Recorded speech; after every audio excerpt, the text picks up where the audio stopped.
such a wonderful, collective group of people, and we're expecting. So you get on the expecting horse. And if you ride horses, we're on the expecting horse. And we're gonna visit some great destinations. One and two of those are a state of mind that gives us power, strength, and capacity over our emotions.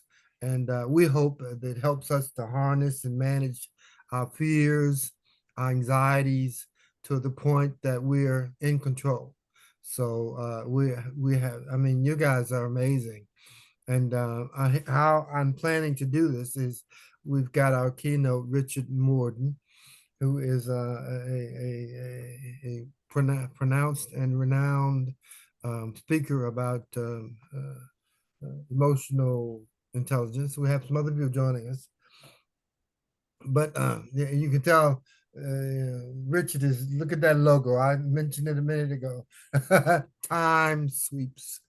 And it does. I mean, and the thing about time is that we do not and will not and don't want to get carried away in the process of the time sweeping. So I introduce to some and present to others Mr. Richard Morden. And we're so happy to have him with us, and interesting story. And please just bear witness and listen, and we will renounce and also respond in a collective manner with all of our guest presenters too. So Richard, come, you're open. Share, please. Thank you. Thank you. I appreciate the opportunity to be here. So I'll do a little quick intro in a sense of what started this emotional journey for me. So we all have events. We all have lots of stories, but just a turning point for me is, I'll just go, one moment I was a husband and a father. The next I stood in a silent house, my wife suddenly gone. Two grieving teenagers looking at me for strength I didn't have. Growing up with a father who wielded criticism like a butcher's knife, I'd learned to bury emotions deeper than an old family well.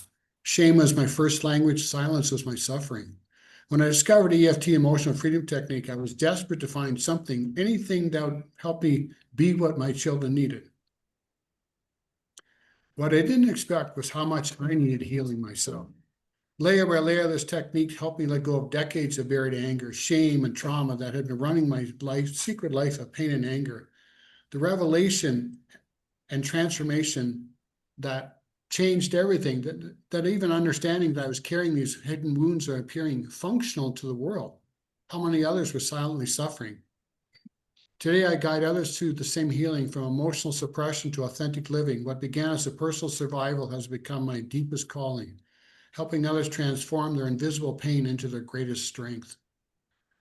When we talk about emotional intelligence, for many of us, it's a completely foreign land, because we don't have the physical ability to even be there, or the mental capacity. When you, I think, understand, many of us experience traumas and traumatic events. That weekend, I took the 3-day training. I was there I thought I'd be helping with my grieving wife after a 20-year marriage. I had 2 traumas surface in a weekend that I had no idea even existed. Plus, in a sense, up until 2020, I had buried 11 family members. Suicide and cancer. Watched my mom have a long journey with cancer, sat by her bedside for 9 months when I was 20 to watch her die. My brother committed suicide, and that was one of the traumas. The other one was some event with my father. I had no idea what it was. So again, these impact your nervous system in a sense of that contraction. So you don't have the frequency of the bandwidth when you're in those sympathetic events for your system to hold higher frequencies. So as much as we try and have emotional intelligence, and again, to the outside world, no one knew. And to most people, especially wartime people who have a generation of military, like they talk 7 generations of trauma carried into our system, that's how many multiples of that impact us and surface unknowingly through our systems and impair our functionality. So people say they can't do something, they can't become something. I mean, there is no capacity for it in many ways. So the words and language aren't necessarily going to do it. It needs, in my world, physical processing. So the tapping is a big part of that. And when I spent that weekend, I spent another year trying to find some people to actually practice with. And then I found another mentor, Nancy Forrester. and spent 8 months in her course. He was also a psychotherapist. And that was when I really started to unpack my journey of how to emotionally be available for myself first. And this is what I teach ultimately is self-care. I started looking after myself first, knowing that I needed that to be there for my kids as they were finishing high school, going off to college. And I'm blessed to say that it all worked. We had a good support system. My kids never missed a beat. Now they're adults. They have fully functional lives. But I did my part because I was there mentally, I was there emotionally, and I made myself sure I was there physically with them anytime they needed me. So allowed them to have, their grieving process and who they were. I allowed them to have that space and time. And I had discussions with them because, when their mom died, I had her removed from life support. That was a decision I made at the time. And I had discussions with them after. So they were clear on the decisions I made as a parent and in this role to what, how they should see their life. But I wanted to make sure that they understood my choice at the time and what was available. And so, and that was a cleared path for me in that way. When we look at emotional intelligence, I mean, there's so many ways to look at a sense of the dialogue. People want to create dialogues, but again, if we don't have the physical range in our nervous system, we can't go into those really deep, intimate moments. Now, there may be others with more maybe wordsmithing I am that can help those people, but I look at the physical process. Can you do some tapping? Can you do some, point regulation? And there's different holds you can do. When I'm doing another technique, I'll talk about in a minute, I have people hold their arm here. And again, that allows them to regulate their nervous system. So it doesn't have to take, you don't have to sit there and talk about it and think. You can literally sit there like this and allow your system to calm down. And this, as I said, this is a very intense one here when you're doing this. I have people do this just to regulate themselves because that again starts to give bandwidth in your nervous system. So that allows capacity for us to have, again, a higher frequency of thoughts, because as much as we work on affirmations, if they're not available, if it's too contrary to our systems, they're not going to stay. Some part of my point when I'm talking about our regulation is admitting our truth to ourselves. And that's a big part of the EFT, because we do the setup and we're tapping. And then even though I have this thing, I deeply love and accept myself. And we'll test that and it'll be like, no way. So I talk about being in the truth of who you are in the moment, especially in these moments of frustration. So I say, I don't accept myself. And I mean, I'll take people right into the gutter with it because I did it myself. There's times you just literally hate yourself because you can't stand the frustration. And to me, that's you're just validating your own truth. It's not your permanent truth, a permanent. So, but I had to go through those layers myself. And one I love to talk about is the Chevy Chase rant, when you're really tapping and allowing yourself to purge. And whatever comes out of your mouth is okay because you're releasing your frustration and your truth. Because in most emotional states, we can stay in the emotions of sadness or some sort of almost as despair and apathy because we can't understand our own truth of our own anguish that's there.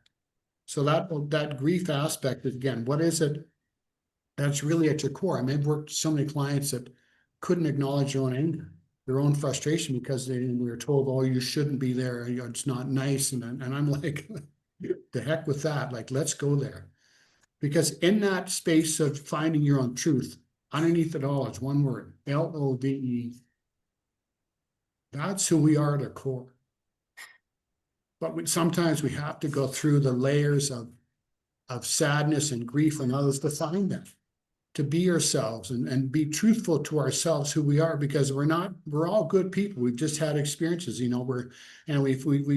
made strategies in order to compensate ourselves. We avoid things. We avoid, conversations. We avoid going into situations because we don't know what to do.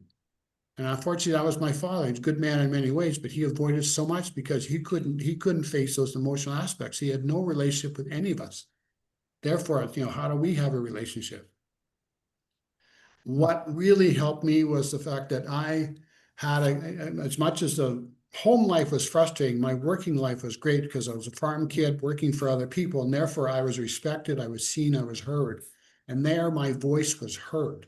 And that was a good counter for me, because as I went into a full working career into a corporation after that, I allowed myself, I took on roles to expand myself.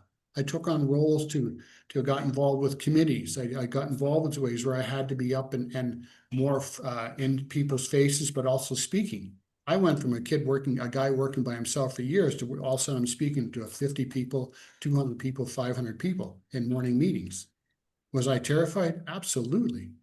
But I was able to stand there and everybody knew you're shaking like this, but I was able to come out and work on my voice. I was able to face those moments, but I had to do some work in the background to be there. So again, this emotional intelligence, and for many people don't realize how much we go into patterns of avoidance. And we don't even know we're doing it. We just don't go there. And that's where a lot of my work is. What are we avoiding? What are we not seeing that we can step into? And so my background is emotional freedom technique and also neuro-linguistic programming. But what I want to talk about is how I use this model called time sweeps, because it's a present time model we created. All our history is all in images. And that's from the Healing Code book and other people. So I've worked with a lot of other practitioners, a lot of other people that have way more experience than I do with this model, because I can address this with just a story in present time. I don't have to go and have somebody try and sit there and try and uncover a root cause or go back and look at how many generations back. I literally can just start with a topic.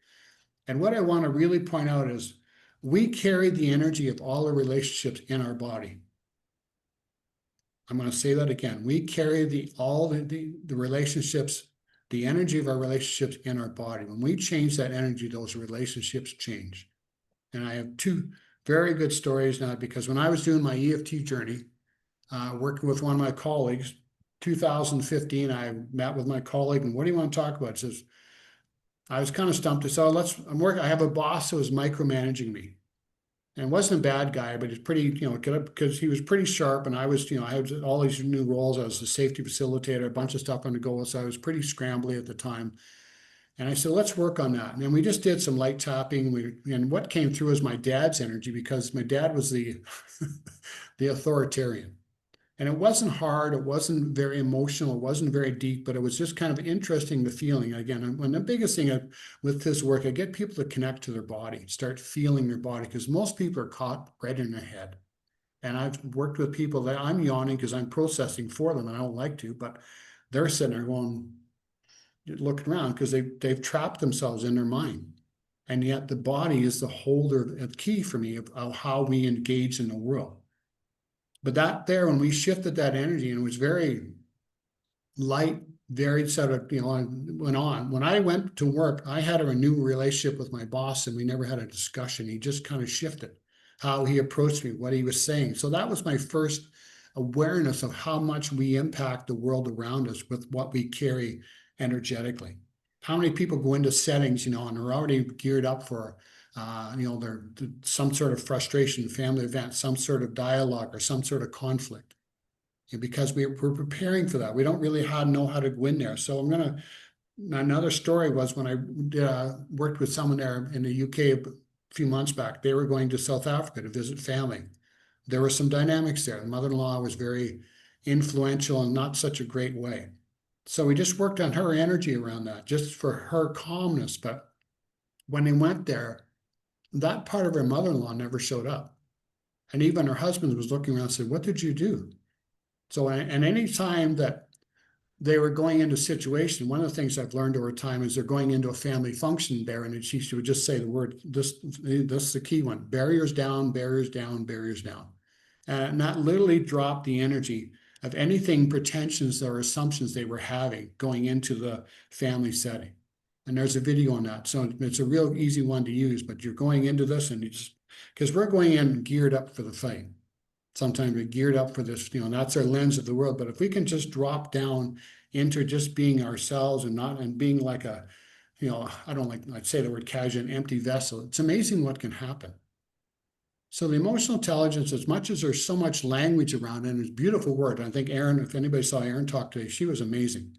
How she, used the words and her gentleness was so powerful for that. And that's a powerful statement for that. But I'm going to say that we don't realize how much in emotional intelligence we're affected by the nuances of language. what we grew up with, the patterns of the funny one was that people, like my father, you couldn't find something, and he would go into the sort of disgust of this contempt thing of, oh, and then he would say, it would bite you if it had teeth.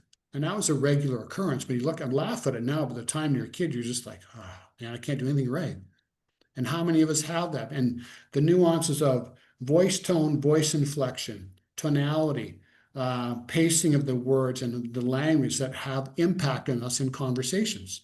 How many of us had teachers that were quite degrading, quite humiliating? I've worked with people who had incredible impact in school, where a teacher had humiliated them over a math test or called them out over music or something else. And at the time, and those impact us for life.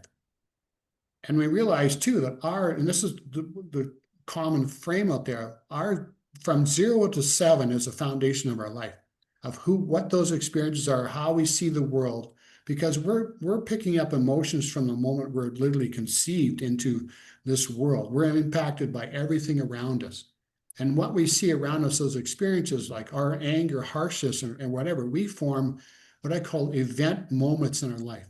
And I've been doing a matrix printing, seeing people go back to age 3 or 4. And it's not a conscious decision, but the unconscious made such a decision at that time, it was still impacting them later on, like 50 and 40 years later.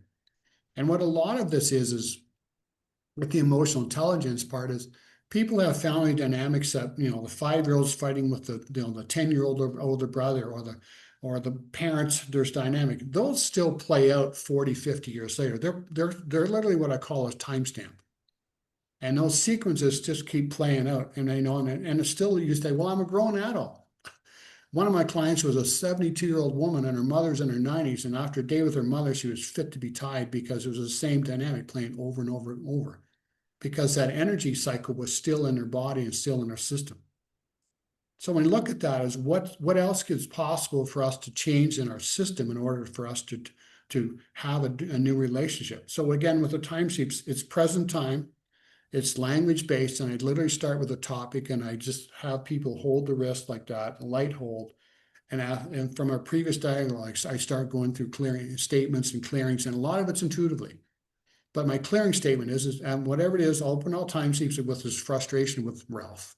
And it goes through, because you understand the dynamics of most families, the baiting, the tactics, the narcissism. And I just say open, clear, delete. And when you do that, a lot of times, when I'm running through my head, I put some frustration on just whatever this is, open, clear, delete, open, clear, delete. I sometimes finger tap. I sometimes do a hold. I've got more words than that to this, but it's understanding that it gives me a chance to regulate without having to really try to, force my mind to do something, especially when you're new in this area too, because when you talk about all these, and they're all beautifully well done, but how long does it take to train your mind to do this? And if the nervous system is still unregulated, it's still going to impact you, because it might show up in many ways. But when you really get frustrated, I call it like when you maybe stub your toe or whack your shin on it, something like that. I say the mindfulness kind of goes out the window, because you're triggered by the emotion, by the frustration and all that sense. So again, a lot of stuff, again, is for me, understanding the seethingness that was underneath me for all those years. Now, fortunately, it didn't show up in my real life. I was able to channel it different ways, but when I was in my 20s and 25, working on a farm, I broke a lot of stuff because that rage would just come out. So thankfully, I wasn't around a lot of people, but when I was married later, I was married at 36, so I had some awareness. And I also understood how I wanted to be, because I had another family that took me under the wing when I was 20, and they became a model for me of how I could be as a father and a husband. And I said, that's who I want to be. There's a lot of times with emotional intelligence, we don't have the model. We don't have anybody to look at for the guidance. I was very blessed to have guidance in my life, but I received them.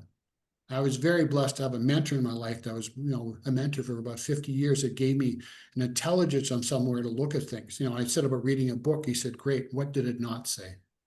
And I said, what do you mean? He said, find some other books, start reading it, start comparing notes, have your discernment. That helped me think. That helped me have discernment and choice. So again, that was available to me, but I took advantage of it. I said, okay, I'll learn this. I'll accept guidance and I'll accept criticism. So I had enough awareness of that to be responsible for myself. And because one thing I Dad, I give Dad credit. I couldn't get away with anything, nothing. He caught me on everything I did. So whenever I made a mistake, I'd own up to it right away. Yeah, I did it. And throughout my working career, if I messed something up, I owned up to it. Nobody ever gave me a hard time because I was being honest with the situation of myself. And I think I give credit for myself that I was being honest. I was being forthright with that. So with this model, I so enjoy the work with it because it can help people in the moment, but also help them uncover, because I'm working with a few other people, again, with narcissistic partners, and that's another whole lot of another whole situation, because there's so many nuances around that. But again, I'll end with this. When we just shift our energies and what we're holding on to about relationships, those relationships open up to a whole lot more possibilities and a whole lot more availability for ourselves, but we become available for those relationships. So ultimately, what I teach everybody is self-care. Take care of you, then the world around you will start to respond accordingly, because we are the creators of our reality, and the reality is just giving us feedback. Thank you. That was awesome, Richard. Thank you so much for that. You touched on a whole chasm of items that I don't know. I mean, you take it to another level almost in terms of emotionally. We're if you were to consider ourselves computer systems, and that we have the capacity to reset. Especially when the system could become overloaded or pushed beyond the capacity. And and emotions, I mean, they have the capacity to do that plus more. Now, our experiences, and connecting. Once you connect to people, and there's a power and strength in your connection. I mean, that's it's amazing. So I know I could get. Oh, I've got a whole series of questions, but let me open up the floor to people who might have questions regarding what you've commented on, and because you still have the opportunity to display and present. Any questions? Any questions? Anybody got questions? Feel free. Feel free. Okay, raise your hands on the screen so I'll know.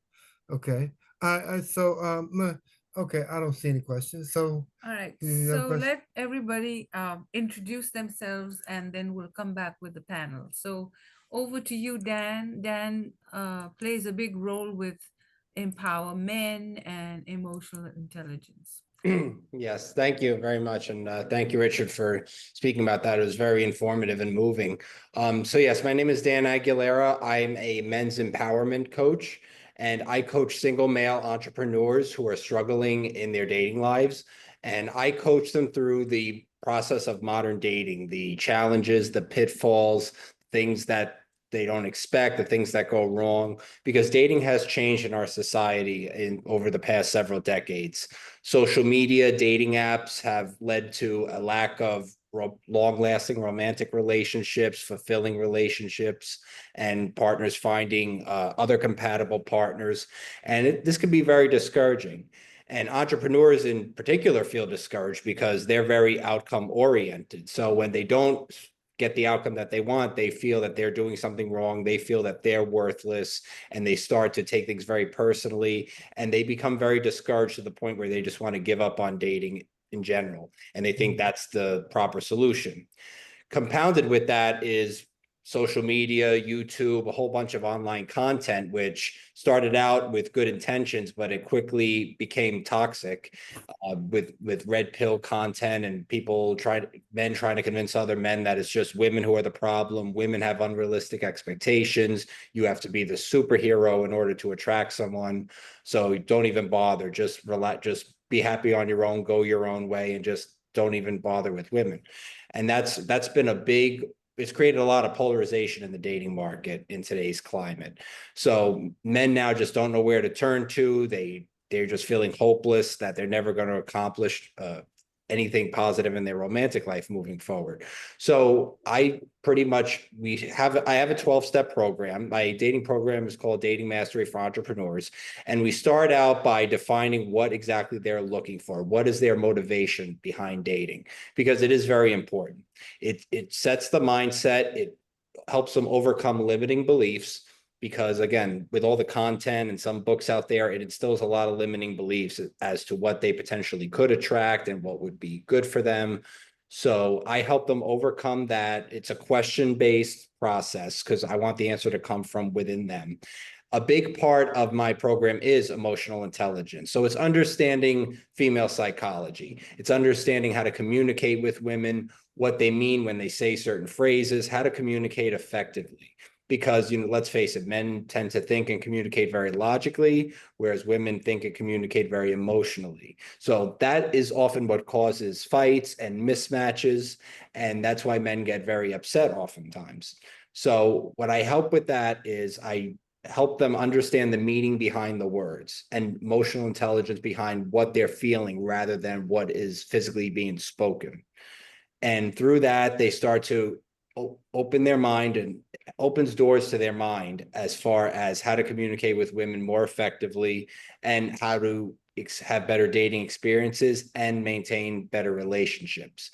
But overall, the main goal of the program is to make it centered to themselves, and it's to develop their values, solidify their values, and set boundaries. It is not to cave on your values and feel that you have to compromise in order to find what you're truly looking for in a partner.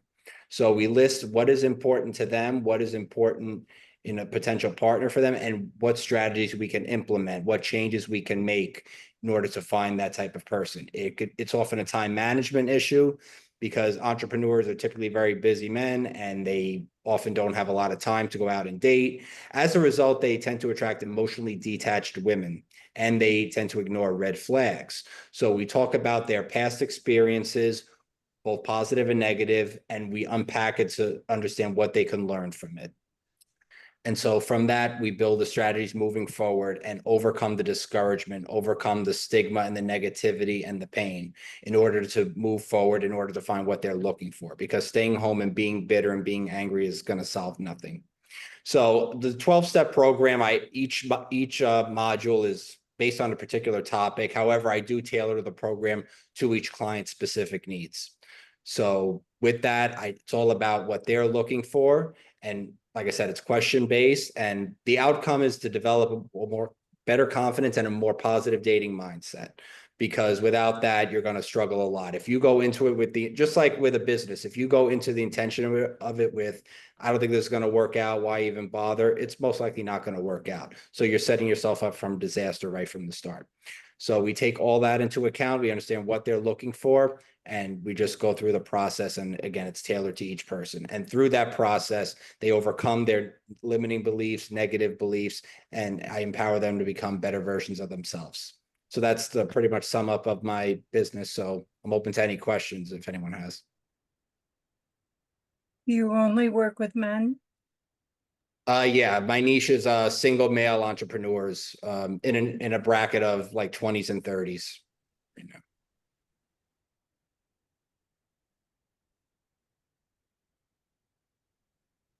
Explore this prospect, because in that light, I mean, because life is about liberty, freedom, and exploration.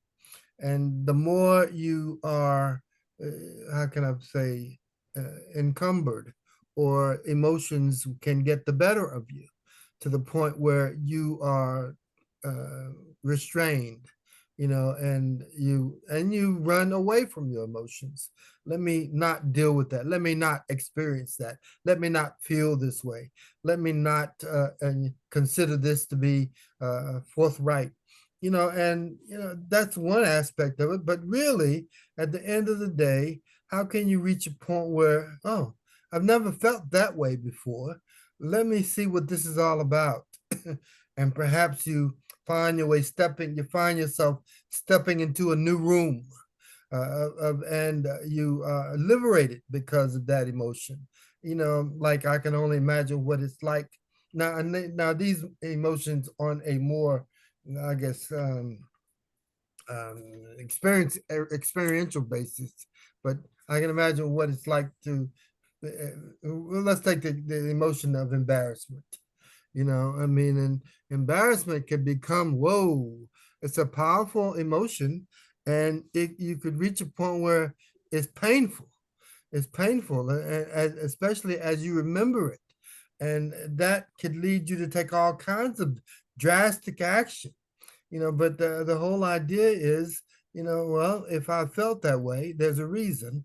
Let me find what's behind that and get to the bottom of it, because I don't like feeling that way. And I'm gonna find a way to not have that ever happen again. So I mean, and so the forum that we're here for is that how can we explore, consider, evaluate, and find the strength and the power to overcome them. So I see Linda coming up. She has something to say. Yeah. Okay, please. You've limited your mic. Okay. Uh. Okay. I'm Linda Thompson. And can you hear me now? Yeah, we Yes. can hear you, we can hear you. Okay. And I just want to say, Richard, I think it's Richard that came on before him. He ended his speech with self-care. And I feel like we're beginning to take care of ourselves better. And I do know that that's something that men needs to do as well. And men are trying to get into that. So I'm glad you mentioned that towards the end. And Dan, your program, the 12 step, what you're doing, all about communication and all of that, that's very good, because men have been told for so long to, like when little boys, don't cry, be tough, and now you're trying to learn how to manage your emotions, and that's a process. So what you're doing is really well, and I think it's great what both of you are doing, because we need the men to understand us and not just do stuff for us, but do it for yourself. And no, I want to and first of all, we have to make a decision, just like the women, that I'm going to do better. I want to change. I'm not what I grew up or what I saw. So keep doing what you're doing. I really admire what both of you are doing. Very good. Thank you. Appreciate that. Also, Linda, can you tell us a little bit about the words? Because some of them will not be on tomorrow. Just a brief. And also something- what you do. Yeah, quick, and what you do and about your books. Okay. One sec, let me stop recording and I'll just start recording again.